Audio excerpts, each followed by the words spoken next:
Breaking news in U.S. foreign policy. The White House has approved the deployment of a small team of special ops troops to Syria in an effort to assist local Syrian forces in defeating the spread of Islamic State, also known as ISIS.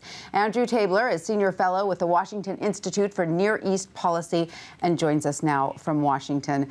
Welcome, Andrew. This has been talked about for some time, but now the White House has made it official, and this marks the first U.S. sustained ground presence in Syria, correct? That's correct. It's the first, certainly official deployment of U.S. troops. It's narrow in scope and relatively small, but I think it marks the beginning of a larger deployment in the future to support the overall effort against ISIS. Now, the White House has emphasized this is an advise and assist role the troops will be playing, but has not ruled out a broader role. Is that right?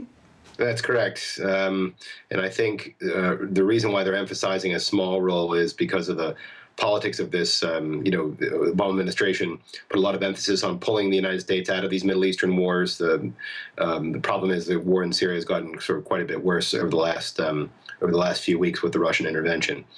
Well, speaking of that, this certainly puts the U.S. in a delicate position as it enters talks with Russia and Iran over the future of Syrian President Bashar al-Assad, correct?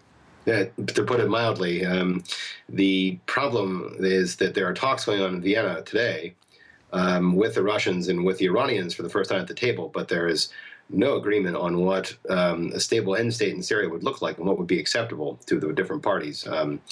Also at the table are Turkey and Saudi Arabia. So I think we're pretty far away from any kind of immediate progress, and the war could now intensify.